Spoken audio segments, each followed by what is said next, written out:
Kurus tuh lebih kayak body fatnya yang rendah, tapi tetap ada otot. Banyak mindset atau pemikiran-pemikiran dan bahkan mitos-mitos, ya kan, yang orang itu salah tangkap. Kalau aku makannya dikit, bagaimana tubuh aku bisa berfungsi gitu.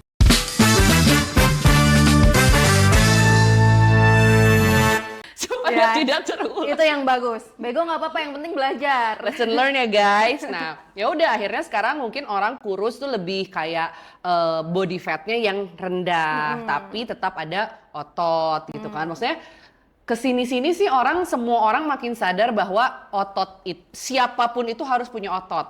Itu salah satu pekerjaan aku ya guys, setiap hari tidak capek-capeknya aku IG story ya kan, semua orang tuh butuh otot. Semua yang main padel, main apapun, semua olahraga kamu, akhirnya tuh semua orang disuruh sama dokternya itu untuk latihan otot gitu loh, untuk resistance training. Dan aku seneng akhirnya makin banyak yang sadar gitu kan. Also it's good for business ya kan. Makin banyak yang sadar tentang otot pastinya. Terus ya sekarang tahu orang tuh nggak bisa cuman kurus doang gitu. Karena aku bisa tarik kesimpulan, aku anggap dari teman-teman terdekat aku aja lah gitu. Mereka yang badannya kurus gitu ya. Mereka tuh semua datang ke aku kayak, Nin, iya kata dokter gue harus angkat beban, Nin gue harus minum apa ya biar protein gini-gini. Karena ternyata kurus itu gak sehat gitu loh, kurus doang tuh gak sehat gitu loh. Karena ya balik lagi otot tuh adalah penopang rangka gitu kan, tulang rangka itu ditopangnya sama otot gitu kan. Ya baguslah sekarang orang-orang makin pada sadar bahwa kurus doang tuh gak bisa, semua orang tuh berotot. Oke, keren banget. Udah ngomong-ngomong tentang otot nih ya, udah direkomendasiin dokter, udah banyak yang nanya, udah banyak yang aware juga. Berarti kita sekarang sudah memasuki muscle era. Muscle era. Oke, menurut Kak Anin sendiri, muscle era itu definisinya gimana sih? Gitu. Muscle era itu adalah dimana ya semua orang akhirnya sadar bahwa berotot itu bukan pilihan, tapi kewajiban. Ada kan orang yang dulu bilang, iya gue mau olahraga tapi gak mau berotot katanya. Itu sama aja kayak kamu bilang pengen kerja tapi gak mau kaya gitu kan. Kamu kan pasti pengen kaya, say gitu ya. Kayak banyak mindset atau pemikiran-pemikiran dan bahkan mitos-mitos ya kan, yang orang itu salah tangkap gitu kan sampai detik ini gitu loh. Jadi nah salah satunya itu adalah orang banyak yang bilang nggak mau berotot gitu kan. Sebenarnya kita mau nggak mau kita harus berotot gitu loh, karena in the end of the day otot itu, muscle is the key to longevity, dimana artinya otot itu adalah kunci dari hidup sehat, hidup panjang, usia panjang ya kan, panjang umur yang maksimal gitu loh. Kalau tua itu pasti, tapi tuanya mau repot atau mau happy itu kita tuh dari sekarang gitu loh. Ya udahlah, yang penting kan enjoy life bla bla bla. Kalau kamu nggak pernah olahraga dan nggak punya otot, you're not enjoying life gitu. You are ruining your life gitu, karena kamu pasti bakal punya price yang harus kamu pay nanti pas kamu tua gitu loh. I'm not saying something bad for you to happen gitu loh, tapi hidup itu kan yang kita petik nanti, yang kita tanam sekarang gitu loh. Artinya kalau kita tanam sekarang pakai jaga makanan, pakai olahraga, otot dan lain-lain, pasti kamu akan merasakan hal baik itu nanti kamu pas udah tua gitu loh. Jangan kan udah tua lah, Bil, kayak maksudnya kayak umur teman-teman aku aja masih 35, 36. Mereka udah chronic disease gitu, kayak banyak banget yang udah gula lah, asam urat lah, tensi gitu loh. Padahal menurut aku kayak 35 is the age where you should enjoy your life to the fullest gitu loh. 30s itu adalah usia dimana kita teenage ya kan, tapi we have maybe our business is already successful, we have more money gitu kan. So I think for me personally, I really want to enjoy my life di 35 gitu loh, di umur 35 tahun gitu kan.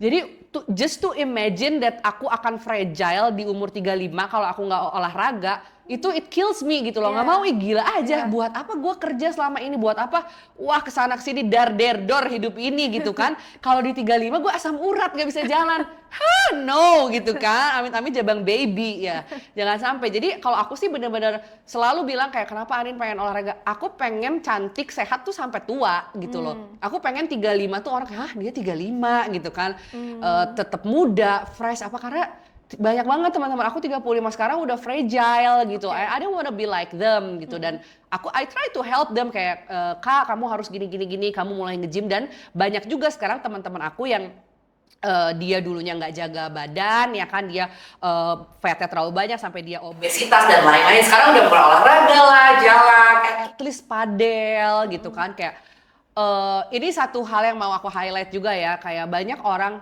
I don't understand kenapa orang tuh hate olahraga lain gitu kan. Kayak, oh dia pedal banget, dia ini banget, dia apa banget. Yang paling ini kita bahas yang paling ini ya, yang paling lagi rame gitu kan, padel gitu. Orang-orang banyak yang nggak suka gitu kan sama padel segala macam.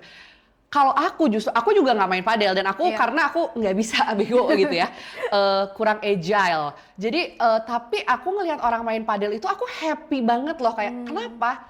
At least you're moving your body gitu loh. Yang tadinya dia nggak pernah gerak terus jadi, oh aku mau padel. I cheer for them gitu, oh keren, bla bla bla. At least kamu gerak dulu gitu. Nanti dari padel dia akan tahu seberapa ngos-ngosannya dia. Dia akan sadar, oh iya ya gue tuh kok pas main padel ngos-ngosan ya, berarti gue harus lari kali ya, gue harus latihan kali ya. Kok pukulan gue nggak kenceng, oh berarti itu harus otot ya. Nah dari situlah, jadi kita biarkanlah orang, let them gitu loh. Biarkan orang-orang itu main padel mau sampai jam 2 malam, mau ada DJ apa terserah gitu kan. Yang penting mereka move dulu, mereka bergerak dulu, akhirnya mereka pelajari. Sampai ada pelajarannya adalah salah satu teman aku nggak pernah olahraga, tiba-tiba padel.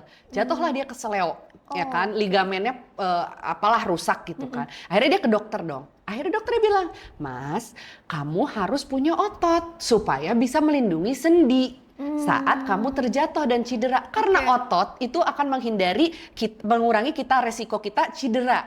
Dan kalau jatuh pun impactnya tidak akan terlalu parah, iya kan? Artinya di situ dia kayak, oh iya ya gue harus nge-gym. Dia bilang, ya Nin kata dokter gue harus nge-gym. See, that's the beauty of padel gitu loh. Kayak orang-orang akhirnya paham bahwa olahraga itu bagus, bergerak itu bagus, mau latihan otot itu pakai angkat beban, latihan jantung itu pakai cardiovascular training. And if you love padel, do it. Later on, if you want to better in padel gitu kan, maybe you have to go to the gym too, so then you can have power, stamina dan lain-lain gitu. Oke, keren banget. Berarti sebenarnya kesimpulannya balik lagi kita harus punya otot. Otot is the key. Iya, tapi kan banyak banget cewek di luar sana ya, cewek di luar sana kayak nggak mau kalau berotot kan jadinya maskulin gitu, nggak mau kelihatan maskulin banget. Sebenarnya apa sih relevannya otot buat cewek gitu? Sebenarnya aku juga nggak ngerti ya kenapa otot disebut maskulin, karena itu tuh sebenarnya secara kata-kata menurut aku salah. Kalau perempuan berotot itu maskulin, berarti laki-laki nggak berotot feminin. Which is not true, right? Cowok nggak berotot bukan artinya kayak cewek gitu kan. Artinya kamu tidak bisa ngebalikin kalau cewek yang berotot itu kayak cowok. So before you say something like that, kita harus ngerti dulu yang tadi aku bilang, otot itu bukan pilihan tapi kewajiban. Perempuan, laki-laki, tua, muda harus berotot. Kalau kamu udah paham teori itu maksudnya apa, kamu nggak akan bilang orang berotot kayak cewek atau kayak cowok atau sebaliknya gitu kan. Mungkin itu lebih ke kayak apa, bukan persepsi apa ya, lebih kayak culture ya, mungkin kayak, karena gini, orang Indonesia itu menurut aku fitnessnya itu sangat lambat banget industrinya dibanding di barat gitu kan. Artinya di kita itu masih sangat tabu, kayak cewek angkat beban aja tuh masih tabu. Bahkan untuk my parents generation gitu, orang tua aku itu pas megang aku kayak, ih kakak berotot banget kayak cowok, katanya gitu. Ayah aku, orang tua aku aja masih ngomong kayak gitu loh, kayak ih jangan gede-gede nanti gini-gini. Why? Simply because they don't know, they don't understand the importance of muscle gitu loh. People will always hate something that they don't understand. So in order for you to not hate muscle, you have to understand why we have to have muscle, ya kan? Kalau kita sudah memahami sesuatu, kita tidak mungkin membenci itu dan artinya kita ngerti gitu. Ih berotot keren banget, atau ih berotot berarti kamu sehat, rather than ih berotot kayak cowok gitu kan. Jadi kalau aku punya prinsip, aku memahami banget orang-orang, bahkan my parents juga, ketidaktahuan mereka tentang pentingnya otot. Dan itu tugas kita gitu loh. Itu tugas kita sebagai teman, tugas kita sebagai anak, sebagai orang tua untuk memberikan berita yang benar dan baik, yaitu otot itu adalah hal yang penting dan wajib gitu kan. Jadi kalau udah wajib dan kita tahu berapa manfaatnya untuk tubuh kita, berapa banyak manfaat otot untuk tubuh kita, gak akan ada lagi tuh kata-kata berotot kayak cowok atau berotot kayak apa. Jadi simply those kind of bad words atau bad images tentang otot itu datang dari orang yang tidak mengerti. Oke. That's why I'm here to make you understand gitu loh. Kayak fitness influencer kan harusnya tugas kita adalah ngasih tahu gitu loh. Gak apa-apa guys, otot tuh gini. Akhirnya banyak hidup orang yang berubah setelah mereka memahami itu gitu. Oke, keren banget. Berarti sebenarnya sekarang juga udah oke ya, karena banyak orang udah lumayan berbondong-bondong ke gym buat mereka bangun otot juga. Tapi banyak juga di antara mereka yang sebenarnya cuman FOMO. Nah, dari Kak Anin sendiri sering nggak sih ngelihat kesalahan terbesar apa sih yang sering dilihat orang-orang di gym atau di luaran sana untuk bangun otot atau bangun body goals gitu? Kesalahan orang tuh cuman 2 sih. Satu, nggak makan. Kedua, angkat bebannya seuprit. Kayak masih banyak perempuan yang berpikir, mostly ini perempuan kayak biar tangannya kecil, angkatnya beban kecil tapi repetisinya banyak. Oke. Ya kan? Itu mitos yang aku juga pernah dulu mengalami itu kan. Ya balik lagi lah. Inilah namanya keindahan tentang ilmu ya. Ilmu itu akan membuat kita, pemahaman itu akan membuat kita tuh menjadi lebih baik gitu kan. Saat aku mempelajari, nanya sama PT aku, ngobrol sama coach, sama segala macam, terus juga baca di internet, baca di YouTube gitu kan. Otot itu kan bisa terbentuk distimulus oleh resisten atau beban. Artinya, tapi badan kita itu punya ilmu, dia itu bisa adaptasi. Kalau hari ini dia ngangkat 5 kilo, besok dia akan udah kuat intinya gitu ya. Maksudnya secara ini setelah 5 kilo dia akan lebih kuat. Kalau 5 kilo terus, dia tidak akan terstimulus untuk berkembang karena dia udah adaptasi. Menurut dia 5 kilo udah, menurut otot 5 kilo itu udah nggak berat. Artinya makanya ada progressive overload. Kita harus makin berat gitu kan. Nah, kalau misalnya cewek-cewek yang ngangkatnya repetisinya banyak sampai kayak satu gerakan 20 kali gitu kan. Repetisi tapi cuma 2,5 kilo dan itu dilakukan 3 bulan. It won't do anything gitu. Kamu cuma nyapain diri kamu aja gitu kan. Kenapa mereka melakukan itu? Karena mereka belum tahu. Kalau mereka tahu, guys, in order for your muscle to grow, kamu butuh progressive overload. Dimana kalau hari ini 5 kilo, setelahnya mungkin 2 minggu atau berapa, setelah terasa mulai ringan, kamu harus nambahin. Repetisi nggak usah banyak, yang kecil tapi otot kamu ter-challenge. Itu kan ilmu-ilmu yang ada di coach, di di internet dan segala macam gitu. Jadi kesalahan terbesar itu adalah orang berpikir ngangkat beban dengan repetisi banyak dan bebannya kecil itu akan bikin cewek nggak akan kayak cowok gitu loh.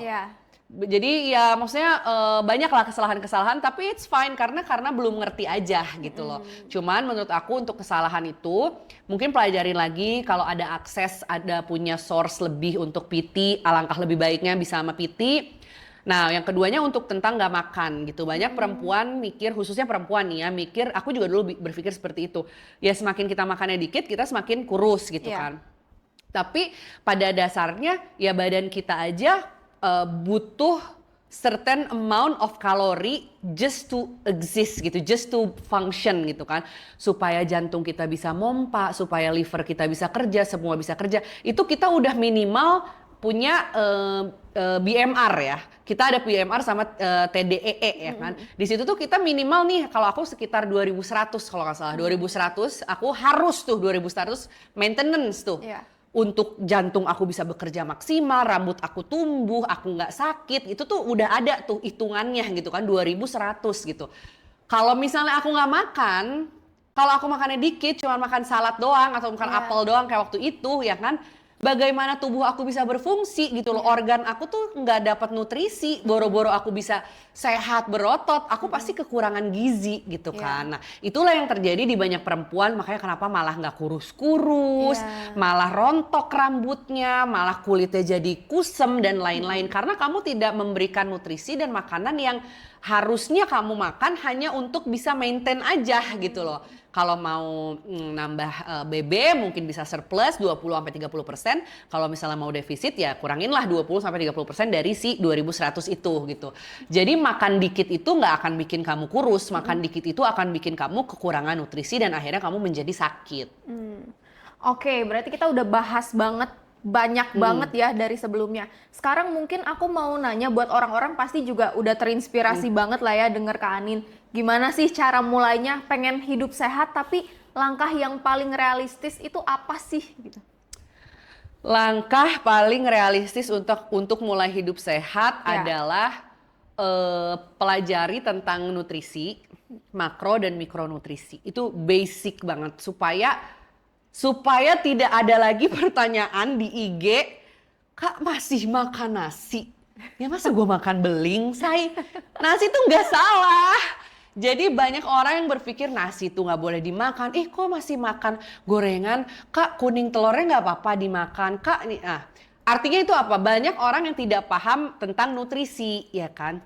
We don't have to be a doctor or a professor to understand about that. Karena itu adalah basic human needs ya kan, which is nutrition. Dimana kita harus baca guys, nutrisi itu kan ada makronutrisi, protein, karbohidrat, dan fats. No, protein itu apa aja? Ikan, daging, dan lain-lain. Karbohidrat, nasi, kentang, dan lain-lain. Kamu tuh nggak apa-apa makan nasi, makan kentang selama kamu nggak rakus. Nasi itu nggak bikin kamu gendut, yang bikin kamu gendut kamu malas dan rakus. Nah, habis makronutrisi, kok galak banget ya? Tenang aja, santai. 2026 ya galak. Lagi menggebu-gebu. Lagi menggebu-gebu ya. Biar mereka juga tertampar sama realita. Dar gitu. 2000 lagi. Makronutrisi sudah tadi, protein, fat sama karbo. Terus mikronutrisi, vitamin dan mineral. So ada 12 tuh, banyak banget panjang. B12, C, D dan lain-lain itu vitamin-vitamin yang harus wajib kamu penuhi supaya tubuh kamu itu bisa berfungsi dengan baik.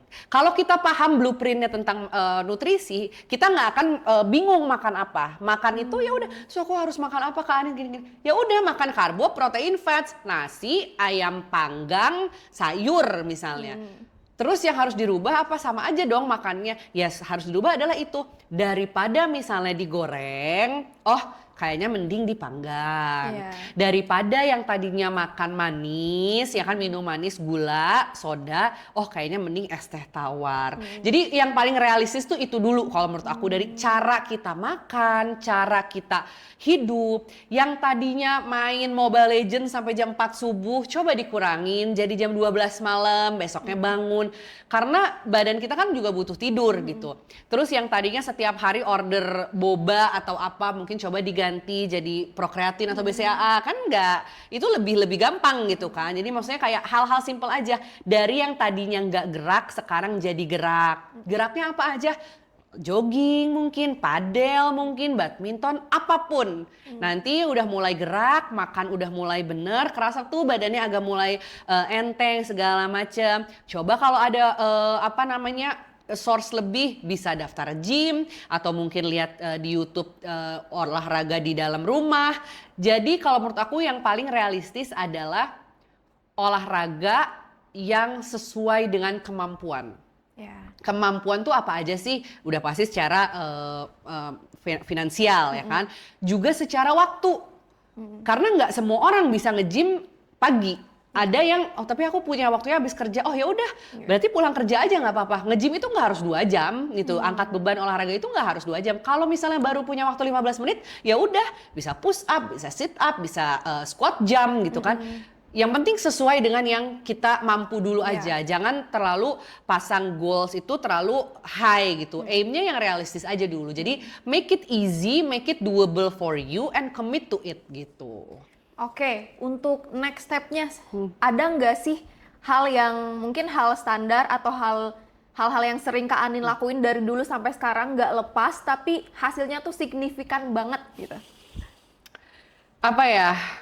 Hasilnya, kalau aku sih dari dulu emang pecinta banget telur. Oh, Jadi aku tuh memang nggak pernah masalah untuk disuruh makan tuh protein banyak tuh aku tuh alhamdulillah, syukur alhamdulillah aku nggak punya alergi atau nggak ada apa ya, nggak ada badan aku tuh nggak ada jerawat atau apa kalau misalnya makan telur gitu.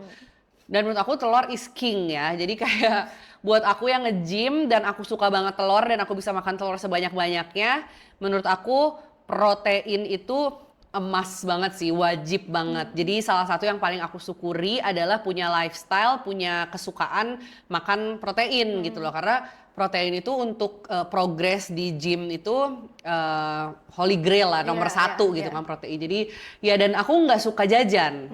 Aku orangnya kurang suka ngemil.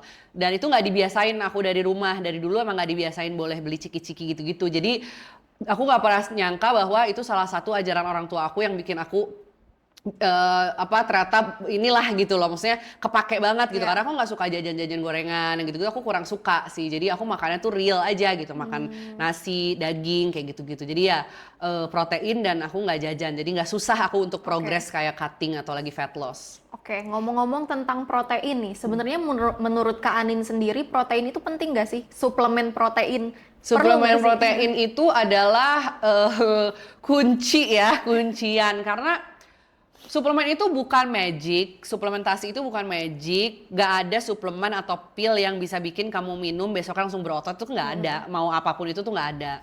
Dan suplementasi yang paling aku suka itu adalah susu protein. Kenapa? Karena guys, kamu pernah gak sih coba mengunyah ayam 500 gram? Ya ampun, rasanya macet di sini saya tin gitu.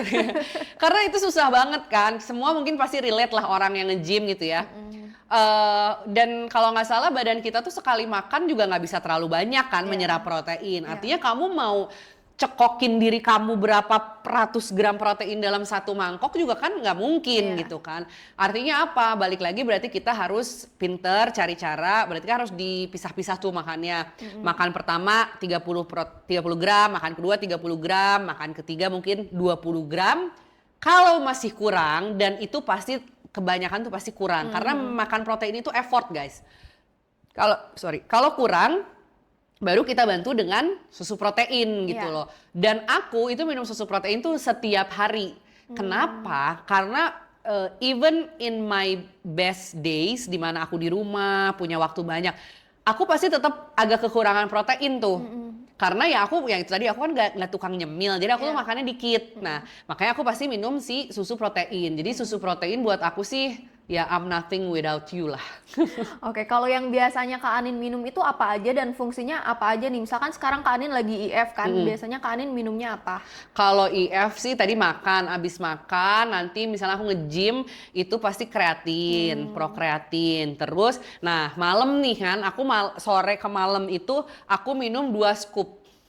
Kalau lagi IF itu aku prokasein. Oke. Karena ya kayak puasa biasa tuh biasanya aku prokasein juga karena dia lebih lama kan kenyangnya di digest sama tubuh kita juga memang lebih lama, jadi bikin kita kenyang lebih lama. Yang udah pasti setiap hari itu adalah protein dan kreatin. Aku tuh setiap hari itu, 2 itu. Dan banyak juga sih yang nanya kayak, Kak kreatin emang aman gak sih? Kalau nggak aman nggak mungkin dijual gitu ya guys, yang pertama. Yang kedua, kreatin itu badan kita tuh natural juga, ada makanan banyak daging ya, kalau nggak salah daging itu ada kreatinnya juga. Dan itu dibutuhkan oleh tubuh kita, nggak cuma buat otot tapi buat otak juga ya kan si kreatin. Jadi ya aman sih, kayak nggak ada yang pernah bilang kreatin itu bahaya, dan semua studinya juga memang bilang kreatin tuh bagus justru gitu kan. Jadi aku yang pasti aku minum itu adalah kreatin dan susu protein. Kalau lagi puasa, kasein. Oke, berarti diminumnya itu bener-bener setiap hari. Nah, biasanya dipakai sarapan kah atau sebelum tidur atau gimana? It depends. Kalau misalnya aku lagi IF, biasanya ini kalau kasein itu buat dinner, makanan terakhir ya kan. Nah, kalau buka puasa itu aku jarang langsung protein tuh. Aku maksimalin, balik lagi guys, kita maksimalin real food dulu.